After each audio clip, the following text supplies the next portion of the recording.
Hello again, Guy from Midwinter Minis here, and welcome to episode 3 of my Blackstone Fortress speed painting series. In this video, we'll be painting the 4 Spindle drone models. When assembling these models, you probably noticed that they're only connected to their bases by 2 very delicate legs. The rear leg doesn't naturally rest on the base, so it's difficult to glue, and so the whole model is, well, for want of a better word, spindly. Just like the other models, there are also divots in the centre of the bases too. So to kill 2 birds with 1 stone, we're going to add some debris using superglue, fine sand and a few tiny bits of gravel to hide the divots and connect the rear leg to the base to improve its stability. First, add your superglue in the right spots and dunk the base of the model in the fine sand. Push the spindle drone backward gently for a few seconds while the superglue bonds it to the base, blow or tap on the loose sand, and job done. To add some variation, we can also use tiny bits of gravel. This is just aquarium gravel with the same technique. A bit of superglue, place the stone and dip it in the sand to create debris around the stone.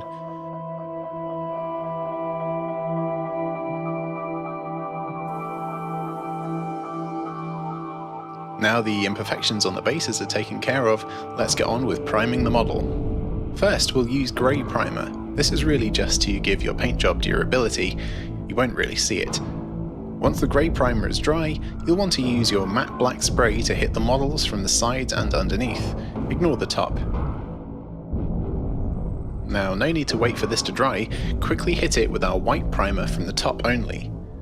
Position the spindle drone so the only surface facing the spray is the armour plates on top of the model, and give it a very light spray. Looking pretty good already. Now, using our standard brush, let's tone down the legs and underbelly of the drones with black wash.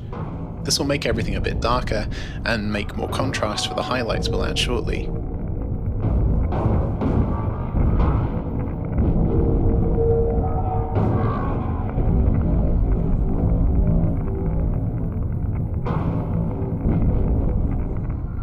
And while you're waiting for the legs to dry, let's mix a blue glaze for the top armour plates. Mix 1 part of blue paint with 6 parts of water and apply all over the white sprayed armour plates to give it a blue hue.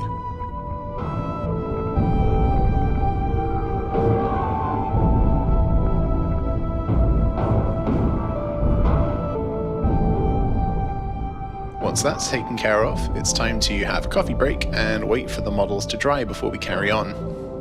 Now once everything is totally dry, we're going to use our white paint and our dry brush to highlight the model. Put a drop of white paint on a paper, card or MDF surface and work a bit of the paint into your dry brush bristles until almost no white paint comes off. Now start wiping your brush back and forth across the top armour plates.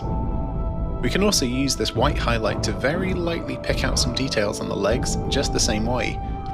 Be a lot more sparing with this though, as we don't want to make the legs too light. We're aiming for a nice rubbery grey. You can also use the white dry brush to pick out the rocks, debris and other scenic elements on the base.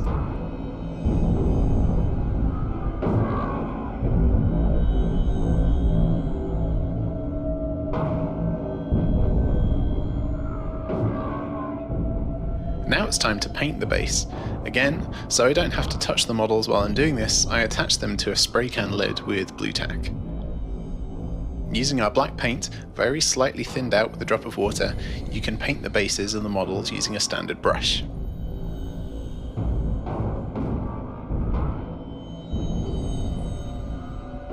While that's drying, using our red paint and our fine detail brush, let's carefully paint the little eye sensor laser thing in the middle of its body.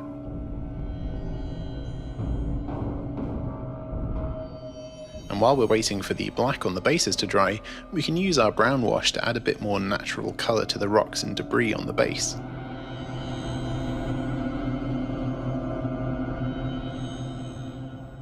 Let's also use this brown wash to quickly add some shading to the recesses of the eyes. Okay, so now seems a good time to give things a few minutes to dry. Grab another coffee or a whiskey or whatever, admire your work so far, and pull out your black wash. We're going to use this to tone down the mechanical elements on the base using our standard brush.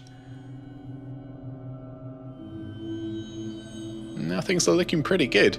Let's add a second thin coat of black to the bases, just as we did the first time. So now with everything drying, at this point you could definitely call this speed paint done. The drones look really cool, nice and vibrant, and they'll look great on the gaming table.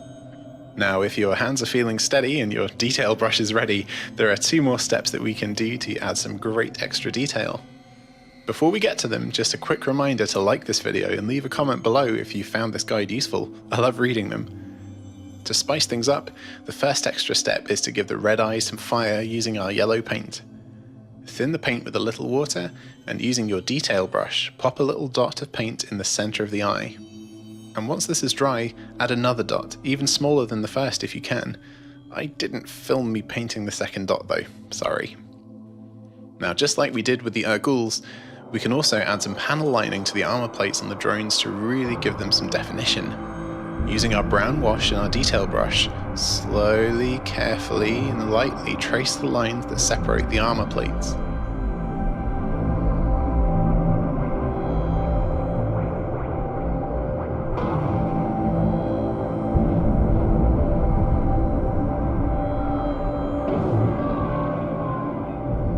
And apart from the bases, which we'll paint in a later video, that's it. A super fast, effective way of painting your Spindle drone models. Now if you've been following along, you'll now have 4 painted ghouls and 4 painted Spindle drones. That's 18% of all the Blackstone Fortress models now painted and looking pretty awesome. In the next video, we'll tackle the Servants of the Abyss, the 2 Chaos Space Marines, and the Chaos Lord Obsidious Malax.